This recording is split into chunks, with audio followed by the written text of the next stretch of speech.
Sicilians especially, was St. Philip Benizi. And for more than 50 years, Father Luigi Giambastiani led that church. And it was a time when there were just a lot of, the place was crawling with people. The community was growing. There were many famiglie numerose. There were celebrations happening all the time. And all of this, all these activities helped to maintain their Italianness, their Catholicism, and introduced American standards as well. So all of these things were going on in wonderful social and religious activities. And this, again, there were a dozen parishes that the Scalabrinis were running, and how many did the Servites have that were Italian? There were two Assumption, St. Philip Benizi, and then St. Donatus on the Y. Oh, okay, the St. Okay, I blocked on the St. Donatus. And then Chicago Heights, of course, Highwood had a Catholic church that was maybe a St. James, is it, in Highwood? And so all of those churches did those social functions, cultural functions, and the two-way cultural thing.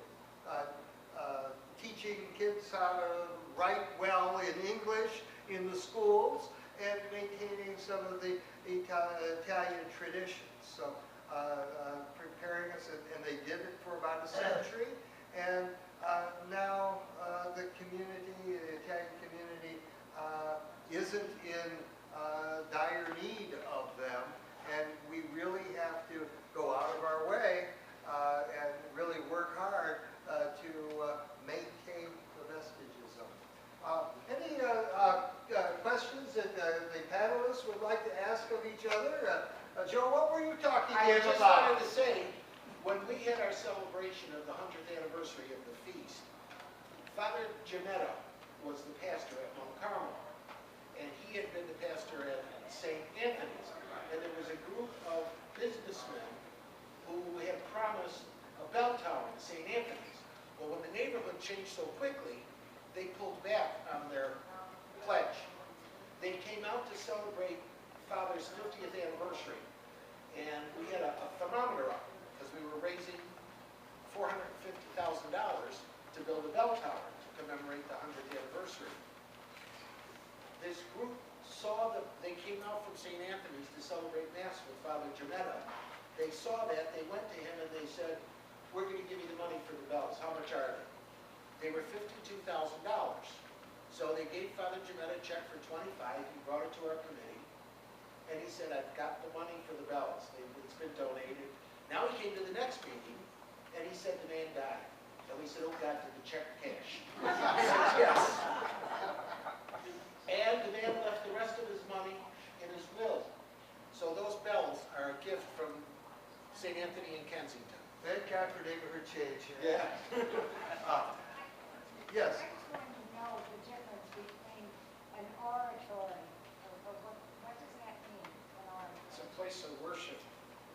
That's not a parish. It's not a church. We don't have a territory. Well, it's specifically designed to represent the interests of a community. In our case, an Italian community. So you're subject to the archdiocese, but there are statutes that are created. And in our case, we had a direct involvement in the creation of the oratory and the statutes. In fact, we got everything that our parish has. So we really were able to do much of what we could do as a parish. But I have a question though, and I don't know if it applies to everyone here. In our case, because we were closed, it's a little different.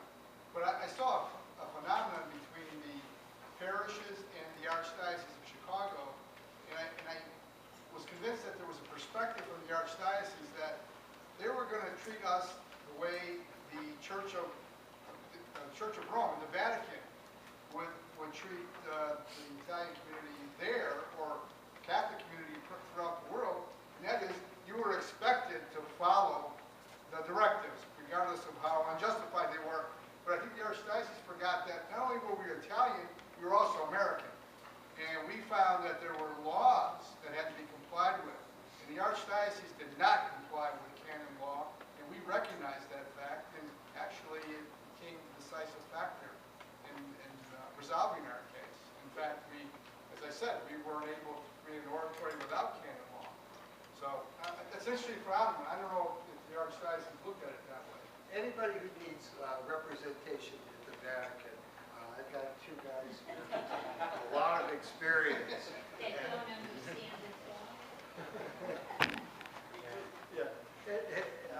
Other questions, Council? Father, what time we have? Right about now, this will be the last question. Okay, who's going to take the last question? Panelists ask each other a question?